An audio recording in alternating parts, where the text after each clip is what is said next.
आज की कहानी चंद्रमा की राजा दक्ष की 27 पुत्रियों के साथ जुड़ी हुई है। राजा दक्ष ने अपनी 27 पुत्रियों का विवाह चंद्रमा से कर दिया था, लेकिन चंद्रदेव का मन उनकी बड़ी पुत्री रोहिणी की ओर ही लगा रहता था। ऐसे में चंद्रमा की अन्य पत्नियां उनसे निराश रहने लगी। अब चंद्रमा की पत्नियां कौन थी और उनका चंद्रदेव को मिले श्राप से क्या संबंध था? आइए कहानी से इसका पता लगाते हैं। राजा दक्ष वही है जिनकी एक पुत्री का नाम सती था। सती को महादेव की पत्नी होने का गौरव प्राप्त हुआ था, लेकिन अपने पिता के द्वारा शिव का अपमान करने पर उन्होंने आत्मदाह कर लिया था। उन्हीं राजा दक्ष की 27 पुत्रियों का विवाह चंद्रमा के साथ हुआ था। इसकी शुरुआत राजा दक्ष की सबसे बड़ी पुत्री रोहिणी के साथ हुई थी। हुआ यूं कि एक दिन चंद्रदेव विचरण के लिए निकले थे, तब उनकी नज़र राजा दक्ष की बड़ी पुत्री रोहिणी पर पड़ी। उनको देखते ही चंद्रमा का मन रोहिणी पर आसक्त हो गया। रोहिणी राजा दक्ष की सबसे सुंदर पुत्रियों में से एक थी।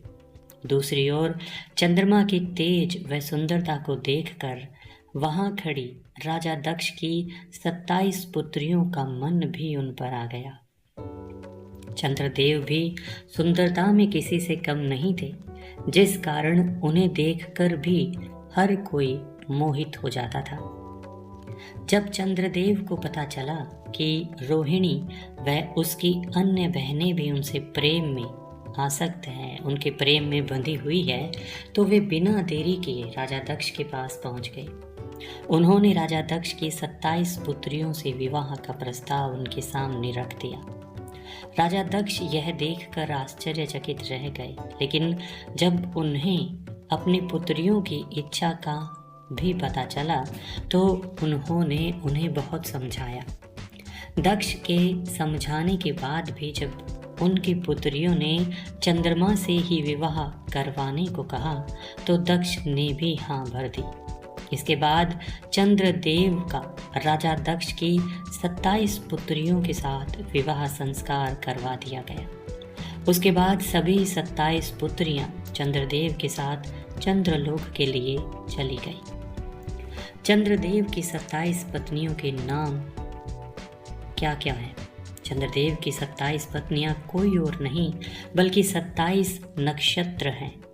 इसलिए उनकी पत्नियों के नाम पर ही 27 नक्षत्रों के नाम पड़े जिन्हें हम जानते हैं।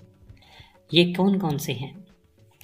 अश्वनी, भरणी, कृतिका, रोहिणी, मेधा, पुनर्वसु, पुष्य, आश्वलेषा, मेघा, पूर्वा फाल्गुनी, उत्तरा फाल्गुनी, हस्त, चित्रा, स्वाति, विशाखा, अनुराधा, ज्येष्ठा, मूल, पूर्वाषाढ़ा, उत्तराषाढ़ा, श्रवण, घनिष्ठा, शतभिषा, पूर्वा भाद्रपद, उत्तरा भाद्रपद, रेवती, अभिजित। इस तरह ये 27 पत्नियां ही आगे चलकर 27 नक्षत्र के रूप में जानी गई।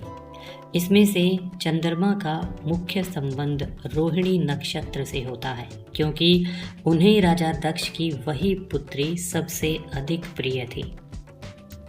चंद्रदेव राजा दक्ष की 27 पुत्रियों में सबसे बड़ी पुत्री रोहिणी से ही सबसे ज़्यादा प्रेम किया करते थे। इसी कारण वे अपना ज़्यादातर समय उसी के साथ बिताया करते थे और हर कार्य में उनको ही महत्व दिया करते थे। चंद्रदेव के द्वारा रोहिणी को दिए जा रहे विशेष स्नेह से उनकी बाकी पत्नियां अपने आप को उपेक्षित महसूस करने लगी। धीरे धीरे यह उपेक्षा बढ़ती चली गई और रोहिणी की बाकी सभी बहनों को उससे ईर्ष्या होने लगी। चंद्रमा के द्वारा उनके साथ किया जा रहा यह व्यवहार उन्हें सहन नहीं हुआ और वे सभी पुनः अपने पिता राजा दक्ष के पास चली गई। राजा दक्ष अपनी सभी पुत्रियों के इस प्रकार अचानक आगमन से चौंक गए और उनसे इसका कारण पूछा। तब सभी ने अपने पिता के सामने पूरी बात बेझिझक बता दी। राजा दक्ष पहले से ही इस बात को जानते थे, लेकिन उन्हें लगा था कि विवाह के बाद सब ठीक हो जाएगा। हालांकि जब उन्होंने अपनी पुत्रियों की व्यथा सुनी तो वे भी परेशान हो गए। इस विवाद को सुलझाने के लिए राजा दक्ष स्वयं चंद्रलोक गए और चंद्रदेव से मिले। उन्होंने चंद्रदेव को सभी पत्नियों के साथ समान व्यवहार करने को कहा।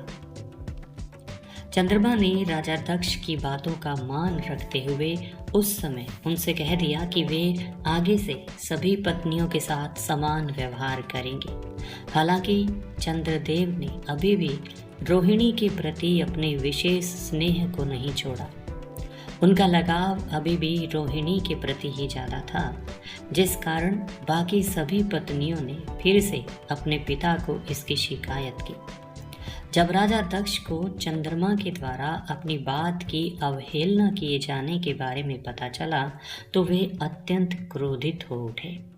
उसी क्रोध में उन्होंने चंद्रमा को श्राप दिया कि तुम्हें अपने जिस रंग रूप और तेज पर इतना अभिमान है वह अब नहीं रहेगा। राजा दक्ष के द्वारा चंद्रमा को क्षय रोग से पीड़ित रहने का श्राप मिला। इस कारण चंद्रमा का तेज हमेशा के लिए चला गया। अब चंद्रदेव के पास ना तो सुंदरता बची थी और ना ही पहले जैसा तेज बचा था। जब बाकी देवी देवताओं को राजा दक्ष के द्वारा चंद्रदेव को दिए गए श्राप का पता चला तो उन्हें चिंता होने लगी। बिना चंद्रदेव के तेज के पृथ्वी पर संकट उत्पन्न हो जाता, इसलिए वे सभी भगवान ब्रह्मा के पास गए और इसका कुछ उपाय बताने को कहा। भगवान ब्रह्मा ने चंद्रदेव को बताया कि उन्हें क्षय रोग से मुक्ति केवल भगवान शिव ही दे सकते हैं, इसलिए उन्हें शिव की तपस्या करनी चाहिए और उनकी प्रसन्नता के उपाय करने चाहिए। इसके लिए उन्होंने एक शिवलिंग की स्थापना करने को भी कहा। मान्यता है कि 12 ज्योतिर्लिंग में सर्वप्रथम ज्योतिर्लिंग सोमनाथ की स्थापना चंद्रदेव के द्वारा ही की गई थी।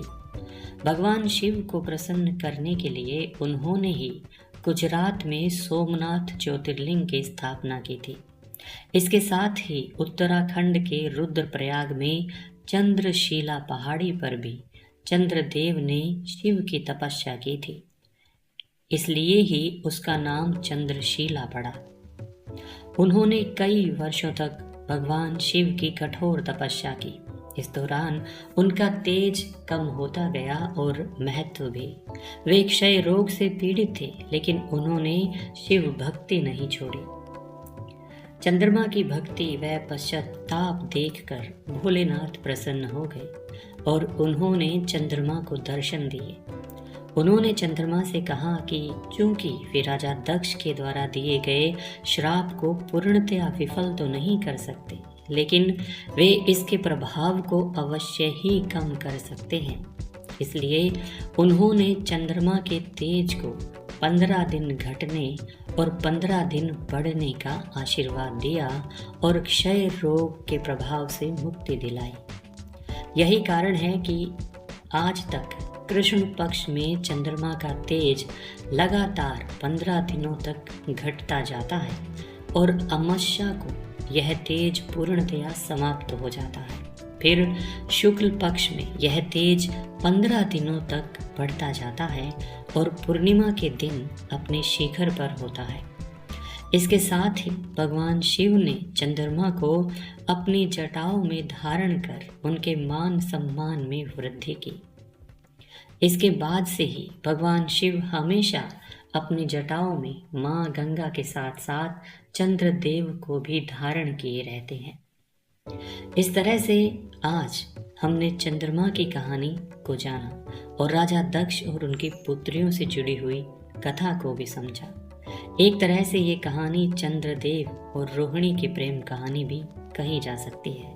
साथ ही हमें चंद्रमा के 27 नक्षत्रों के संबंध में भी पता चला है।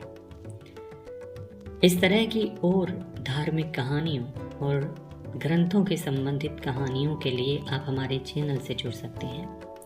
इसे सब्सक्राइब करें और हमें सहयोग करें ताकि हम और अच्छी अच्छी कहानियाँ आपके लिए लेकर के आते रहें। धन्यवाद।